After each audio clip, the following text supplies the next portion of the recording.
एक मोठी शोभायात्रा अशी एक काढण्याची परंपरा आहे। कुठेतरी कलश यात्रा असतो, कुठेतरी शोभायात्रा असतो, पण हिंदू समाजाचे लोक बाहेर येतात आणि एक उत्साहात शोभायात्रामध्ये सहभाग घेतात। अशी एक कलश यात्रा दिंडोसी विभागात पिंपरीपाडाहून संतोष नगर पर्यंत नियोजित होती आणि ही कलश यात्रा गेल्या काही वर्षापासून चालू आहे। प्रत्येक वर्षी जो हिंदू नववर्षचा पहिला दिवस असतो त्या दिवशी ते काढतात। ते कलश यात्रामध्ये सहभाग घेण्यासाठी क्रांतीनगरहून 10-15 मुले होते, जो 12, 13, 14 वर्षाचे होते। त्यांची वय फक्त 14च्या दरम्यान होती। तिकडे हातात झेंडा घेऊन, भगवा झेंडा घेऊन ते सगळे यात्रामध्ये सहभाग घेण्यासाठी निघाले होते। आणि रस्त्यात पठाणवाडी येतो। जेव्हा पठाणवाडीमध्ये संजय नगर ते क्रॉस करत होते, त्याच वेळी त्यांच्यावर संजय नगरच्या रस्त्यावर एक मस्जिद आहे, नुरानी मस्जिद बहुतेक त्याचं नाव आहे। ते नुरानी मस्जिदमध्ये खूप लोक होते आणि ते जो जिहादी प्रवृत्तीचे लोक होते ते बाहेर आलेत आणि त्या लहान लहान मुलांना घेरून पकडून त्यानं मारला। त्यांच्या हातात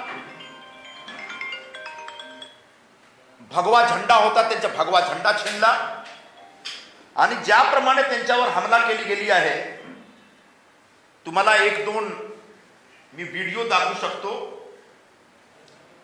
एक व्हिडिओ म्हणजे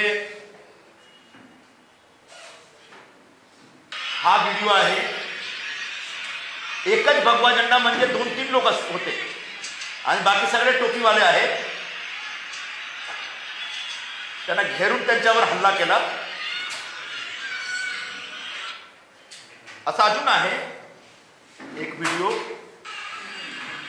संजय नगरच्या नाक्याचा व्हिडिओ आहे। त्यांनी अक्षरशः 3-4 अर्धा तास पर्यंत राडा केला। पोलीस होती तिकडे।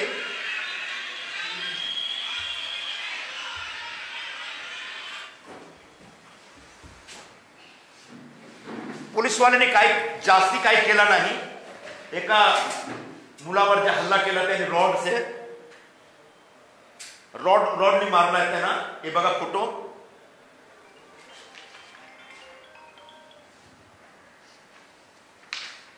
असा एक जोरदार असा हाणामारी तिकडे झाली आणि त्याच्यामध्ये 10-12 जो आमचे हिंदू पोरं होते ते जखमी झालेत। त्यांना पोलीसवालोने पकडायला पाहिजे होता त्यांना, ज्याने हल्ला केला, जो जिहादी प्रवृत्तीचे लोक आहेत, त्यांच्यावर काही कारवाई नाही केला आणि हिंदू पोरांना पकडून ते वनराई पोलीस स्टेशनमध्ये घेऊन गेले।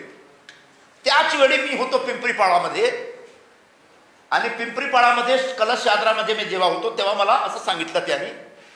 आम्ही ताबडतोब तिकडचे जो सिनियर पी आय आहेत त्यांना फोन केला, ते फोन उचललेत नाही। 2-4 लोकांना घेऊन, कार्यकर्त्यांना घेऊन मी कुराड पोलीस साठी निघालो। तिकडे जाऊन बसून चर्चा करून काहीतरी मार्ग काढायला पाहिजे, ज्याने अशी मारामारी केलेली आहे त्यांच्या विरोधात कारवाई झाली पाहिजे अशी मागणी घेऊन मला जायचं होतं। पण सिनियर पी आयचा मेसेज आला, साहेब आता राहू द्या, आम्ही कोणी नाही तिकडे सगळे बंदोबस्तमध्ये आहोत आणि आम्ही आता इकडून सगळे पुराणा वनराई पोलीस स्टेशनमध्ये ठेवलेला आहे। पण रात्रीपासून रात्रीपर्यंत आम्ही काही ना काही ऍक्शन घेणार। तो काय त्यांनी याचं निवेदन केलं, तुम्ही आज येऊ नका। मी त्यांचा रिक्वेस्ट स्वीकार करून मी जाण्याचा जो निर्णय होता तो सोडून दिला आणि इकडे अंधेरी वेस्टमध्ये आलो। पण आज 1 वाजलेला आहे, म्हणजे 24 तासामध्ये 1-2 तास कमी आहे। पोलीस तर्फे एकही कारवाई नाही झाली, काही कारवाई नाही। DCP मॅडमशी बोललो मी. त्यांनी सांगितलं की 8, 9 किंवा 10 लोकांच्या विरोधात आम्ही केस रजिस्टर केलेला आहे.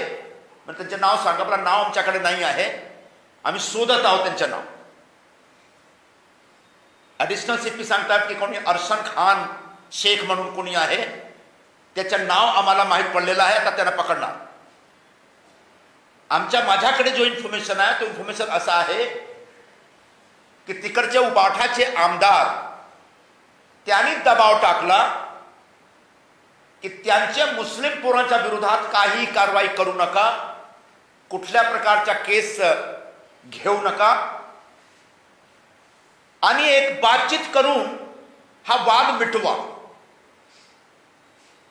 काल आमचा एवढा मोठा सण होता, हिंदू लोकांचा सण होता. ते सगळे रस्त्यावर उतरून शोभायात्रामध्ये, कलश यात्रामध्ये सभा घेत होते. त्या सणाला विरोध करण्यासाठी, आमची शोभायात्रावर आक्षेप करण्यासाठी अशा प्रकारच्या एक दंगल घडविण्याचा काहीतरी कट कारस्थान केला गेला होता, मला असा आरोप करायचा आहे. याच्या मागे पठाणवाडीमध्ये खूप असे जिहादी प्रवृत्तीचे लोक राहतात. रस्त्यावर मस्जिद आहे, खूप सारे अनऑथराइज्ड असे कन्स्ट्रक्शन आहे तिकडे. ते अवैध बांधकाम करणारे कोण लोक आहेत, त्यांच्या या दंगे फसाद आणि मारामारीचा काय संबंध आहे याचा शोध झाला पाहिजे. आणि जे काही दंगाई प्रवृत्तीचे लोक आहेत, दंगली घडविण्यावाले, असं सगळ्यांच्या घराच्या विरोधात बुलडोजरची कारवाई झाली पाहिजे. रस्त्यावर जो त्यांनी जो इन्क्रोचमेंट करून मस्जिद, मदरसे आणि घर आणि दुकान उभा केलेले आहेत, असं सगळ्यांच्या विरोधात एक कडक कारवाई तत्काळ झाली पाहिजे. पोलीसवाल्यांचं असं एक निवेदन आहे की तुम्ही जास्ती बोलू नका. मी त्यांना शब्द दिलेला जास्ती बोलणार नाही, पण एक दिवस जास्ती आम्ही वेट करू शकत नाही.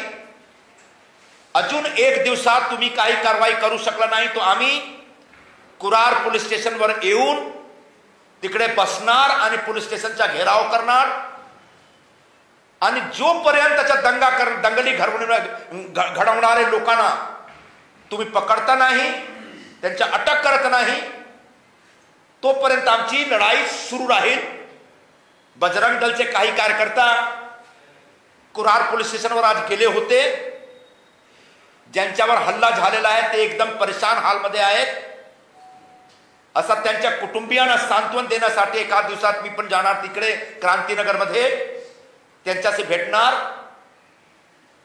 पण मुंबई पोलीस आणि खास करून कुरार पोलीस स्टेशनच्या लोकांना मी एवढंच सांगतो, तुम्हाला रमजानची चिंता आहे, काळजी आहे, ईदची काळजी आहे, आम्हाला पण काळजी आहे की त्यांचा ईद